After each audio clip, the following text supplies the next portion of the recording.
ಇನ್ನು ಮನೆನೂ ಕೊಟ್ಟಿಗೆನೂ ಕೂಡ ಉಳಿಸ್ತಿರಲಿಲ್ಲ ಅಂಥ ಪರಿಸ್ಥಿತಿ ರಾತ್ರಿ ಆಗಿದೆ. ಇದ್ರ ಪಕ್ಕದಲ್ಲಿ ಪಕ್ಕದ ತೋಟಕ್ಕೆ ಹೋಗಿ ಮತ್ತೆ ನುಗ್ಗಿ ಬೇಲಿಯೆಲ್ಲ ಕಿತ್ತಾಕಿ ಅಡಿಕೆ ಮರಗಳನ್ನ ಮುರಿದಾಕಿದೆ.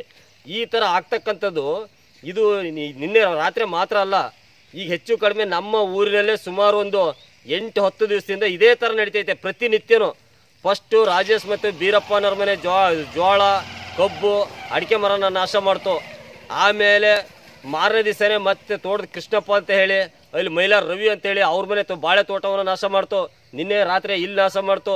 ಇದೇ ರೀತಿ ಸುಮಾರು ಈಗ ಹೆಚ್ಚು ಕಡಿಮೆ 4 ವರ್ಷದಿಂದ ನಡೀತಕ್ಕಂಥ ಸಮಸ್ಯೆ ಇದು. ಸುಮಾರು ಒಂದು 23-24 ಆನೆಗಳು ಸುಮಾರು 4 ವರ್ಷದ ಹಿಂದೆನೇ ನಮ್ಮ ಪುರದಾಳ ಕಡೆ ಬಂದಿದೆ. ಹಾಗಾಗಿ ಈ ಮಲೆಶಂಕರ, ಪುರದಾಳು, ಮಂಜೂರಿಕೊಪ್ಪ, ಆಮೇಲೆ ಆಲ್ದೇವ್ರಸೂರು, ಇಟ್ಗೆನಹಳ್ಳಿ, ಸಿರಿಗೇರಿ, ಚೆನ್ನನಹಳ್ಳಿ ಈ ಭಾಗದಲ್ಲಿ ಆನೆ ಹಾವಳಿ ಜಾಸ್ತಿ ಆಗಿದೆ.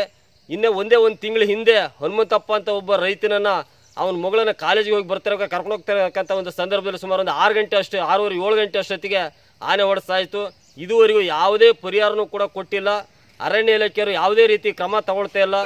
ಆಮೇಲೆ ಬಸವಪುರ ಹಾರೇತ್ಲು ಬಸವಪುರದಲ್ಲೂ ಕೂಡ ಅಲ್ಲೊಬ್ಬ ರೈತನ ಸಾಯಿಸ್ತು.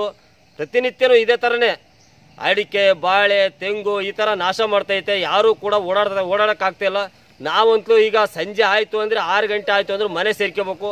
ಈ ರಸ್ತೆಲೂ ಕೂಡ ಯಾರೂ ಓಡಂಗಿಲ್ಲ. ಅರಣ್ಯ ಇಲಾಖೆಯವರು ಇದ್ರ ಬಗ್ಗೆ ಸರಿಯಾದ ರೀತಿ ಕ್ರಮ ತಗೊಳ್ಬೇಕು. ಇಲ್ಲಿವರೆಗೂ ಯಾವುದೇ ಕ್ರಮನೂ ತಗೊಂಡಿರಲ್ಲ. ಬೇಜವಾಬ್ದಾರಿ ತಂದಿಂದ ಮಾತಾಡ್ತಾ ಇದ್ದಾರೆ. ನಾವು ಫೋನ್ ಮಾಡಿದ್ರೆ ಫೋನ್ ರಿಸೀವ್ ಮಾಡಲ್ಲ. ಬೆಳಿಗ್ಗೆಯಿಂದ ಇಷ್ಟೊತ್ತವರೆಗೂ ಫೋನ್ ಮಾಡ್ತೀವಿ. ಯಾವ ಒಬ್ಬ ಅರಣ್ಯ ಇಲಾಖೆ ಅಧಿಕಾರಿಗಳು ಕೂಡ ಫೋನ್ ಎತ್ತಿಲ್ಲ. ಅವ್ರು ತಕ್ಷಣದಲ್ಲೇ ಇದ್ರ ಬಗ್ಗೆ ತಕ್ಷಣ ಕ್ರಮ ತಗೋಬೇಕು. ಇಲ್ಲಿ ಏನು ನಷ್ಟ ಆಗಿದೆ ಆ ನಷ್ಟಕ್ಕೆ ಸರಿಯಾದ ರೀತಿಯಲ್ಲಿ ಪರಿಹಾರ ಕೊಡಬೇಕು. ಇಲ್ಲ ಅಂದರೆ ನಾವು ಅರಣ್ಯ ಇಲಾಖೆ ಕಚೇರಿ ಎದುರುಗಡೆ ನಿರಂತರವಾಗಿ ಪ್ರತಿಭಟನೆ ಮಾಡ್ತೀವಿ, ಅಲ್ಲೇ ಧರಣಿ ಕುಂಡಿರ್ತೀವಿ.